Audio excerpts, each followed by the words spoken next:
Good morning student, welcome to online class. आज हम class 6 को ज्योग्राफी पढ़ाएंगे। ज्योग्राफी पे दूसरा चैप्टर है मैप्स। मैप्स मतलब क्या होता है? मानचित्र। You must have seen a globe in your principal's office और on the table of your geography teacher. You may also have seen maps of various countries. In this chapter, you will learn how important globes and maps are. आपने globe इससे पहले class में भी देखा होगा, आपको दिखाया था कि ग्लोब किसे कहते हैं। ग्लोब जो होता है वो पृथ्वी का एक मॉडल होता है, ठीक है। पृथ्वी को दिखाने के लिए हम एक ग्लोब तैयार करते हैं, ग्लोब दिखाते हैं। ग्लोब से हमको ये पता चल जाता है कौन सा कंट्री कहाँ पे है, या कौन सी नदी कहाँ पे है, कहाँ समुद्र है, कहाँ महासागर है, कहाँ पहाड़ है।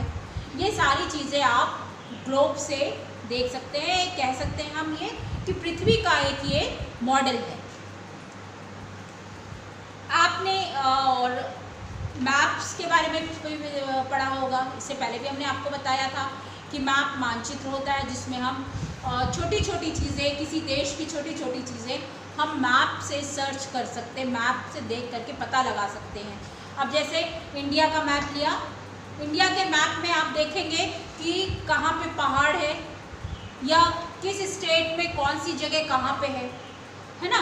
तो ये चीज़ें जो है हम मैप्स से इस्तेमाल करते हैं।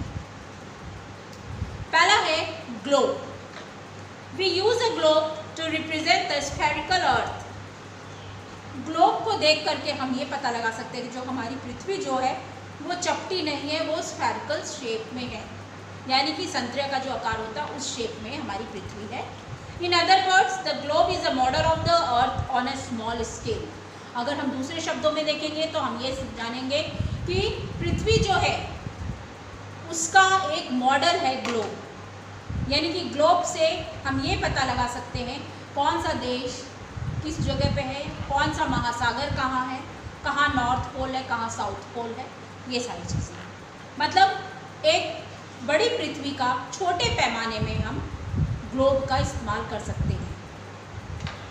The shapes of the continents and oceans are quite precise on a globe, यानी कि ग्लोब से हम महासागर का और कहाँ लैंड है, कौन जैसे मान लीजिए कहाँ अमेरिका है, कहाँ अफ्रीका है, तो कितना हिस्सा इनका है ना, कहाँ बाउंड्रीज है इन लोगों की, तो वो चीज़ हम क्या है ग्लोब से हम पता कर सकते हैं। Their size are shown on reduced scale, but the details like small towns and village of a country can not be shown on a globe. Globe में जितनी बड़ी बड़ी चीज़ें हैं वो हम देख सकते हैं, लेकिन हम ग्लोब में उस कंट्री की छोटी सी छोटी चीज़ों को हम वो ग्लोब में शो नहीं कर सकते हैं। उसके लिए हम मैप का इस्तेमाल करते हैं, मानचित्र का इस्तेमाल करते हैं। Larger globe shows some more details but it is difficult to handle them, यानी कि जो ग्लोब है, अगर बड़ा ग्लोब हम लेते हैं उसमें भी आप देखेंगे सारी कंट्री के बारे में, पूरी मतलब कंट्री के अंदर जो स्टेट्स हैं उनके बारे में आपको, ये छोटी छोटी जगह उनके बारे में नॉलेज नहीं मिल पाएगी, चाहे आप कितना भी बड़ा ग्लोब लें, कुछ ना कुछ चीज़ें छूट जाएंगी। These days there are pocket globes which can be inflated when required. अब क्या है, पॉकेट ग्लोब आने लगा, मतलब छोटा सा जिसको आप पॉकेट गेंद की तरह, जिसको हम पॉकेट में भी रख सकते हैं, लेकिन उसमें भी पूरी चीज़ें नहीं दिखाई देती हैं, मतलब बड़ी बड़ी जो चीज़ें होती हैं वो उसमें वो शो करेंगे। Maps. The earth surface either whole और part of it can be represented on paper, यानी कि पृथ्वी का जितना भी पोर्शन है उसको हम लोग, यानी कि स्टेट, कंट्री, माउंटेन, ये सारे जो है हम एक पेपर पे उसको हम देख सकते हैं, इस पे हम बना सकते हैं। चाहे छोटा भी शहर हो, ये हम मैप में ढूंढ सकते हैं। Such as representation is called a map. To make a detailed map, we can use a larger sheet of paper. अगर हमको किसी शहर का छोटा सा मतलब शहर देखना है तो हम छोटा मैप इस्तेमाल कर सकते हैं, लेकिन अगर आपको बहुत भी बड़ा देखना है उस एरिया के बारे में, जैसे यूपी के बारे में आप और भी बहुत जानकारी जानना चाहते हैं, तो आप बड़ा मैप भी इस्तेमाल कर सकते हैं। This large map can then folded और रोल। ये जो बड़ा जो मैप होता है उसको भी आप फोल्ड करके अपने बैग में भी रख सकते हैं, छोटे मैप को फोल्ड करके अपने पॉकेट में भी रख सकते हैं। Also detail of various continents, countries etcetera. इस मैप में हम छोटी छोटी कंट्री जितनी है, कंट्री में जो छोटे छोटे शहर हैं उनको भी हम इस मैप के थ्रू देख सकते हैं। Make a book of maps और एन एटलस। अब ये जो छोटा जो मानचित्र है उसका आप एक बुक आती है, उसको हम लोग एटलस कहते हैं। उसमें अधिकतर कंट्रियों के मैप उसमें होते हैं, बने हुए होते हैं।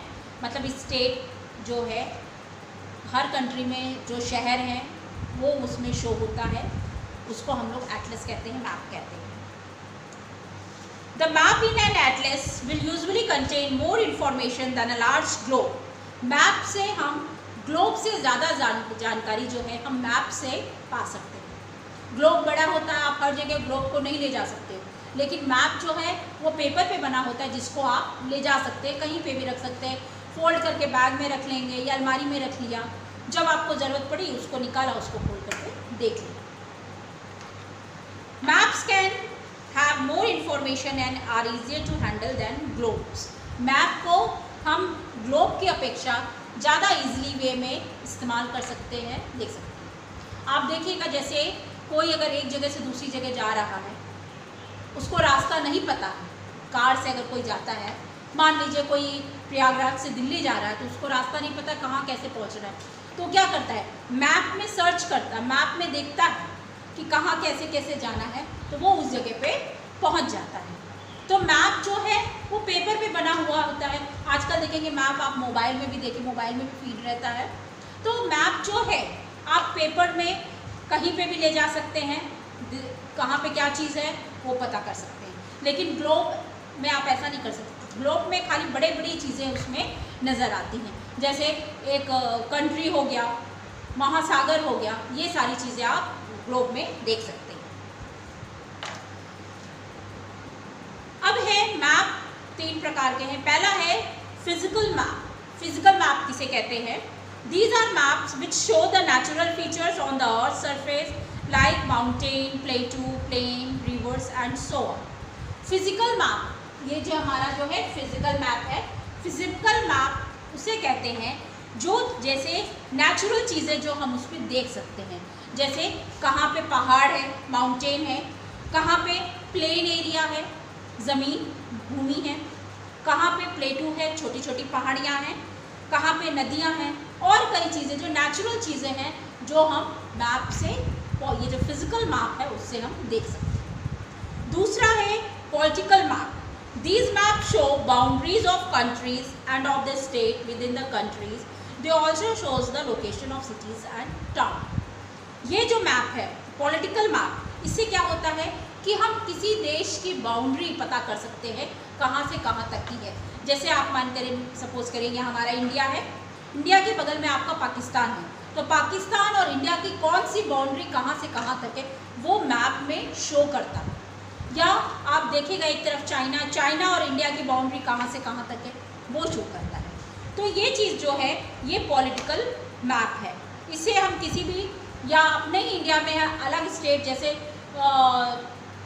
राजस्थान और गुजरात आसपास हैं, तो ये हम पता कर सकते हैं कितना हिस्सा गुजरात का है, कितना हिस्सा राजस्थान का, वो बाउंड्री रहती है, तो वो हम ये फिर पॉलिटिकल मैप से पता कर सकते हैं। उसके बाद है thematic maps. Maps can also show types of soil, forest area, the distribution of minerals and industries and so on in an area. Such maps which are called based on theme or a topic are called thematic maps. अब इस map में क्या है कि thematic map में हम ये पता करते हैं कि कहाँ पे ज़मीन है जहाँ पे खेती हो सकती है, या कौन सी ज़मीन वेस्ट लैंड है जहाँ पे हम इंडस्ट्रीज़ बना सकते हैं, कौन सा एरिया हमारा जंगल का एरिया है, इस मैप से शो होता है, कहाँ पे मिनरल्स, कहाँ पे किस जगह पे मतलब लोहा सबसे अधिक पाया जाता है, या किस जगह पे कोयला अधिक पाया जाता है। तो इस मैप के थ्रू हम पता कर सकते हैं। यानी कि मैप हमारे तीन प्रकार के होते हैं, और ये मैप हमारे बहुत ही काम की चीज़ होती है। मैप से ही हम हर जगह का ये रास्ता पता कर सकते हैं। आज आपका ये चैप्टर हम यहीं पे ख़त्म करते हैं। कल हम आपको इम्पॉर्टेंट फीचर्स ऑफ मैप पढ़ाएंगे। Good night.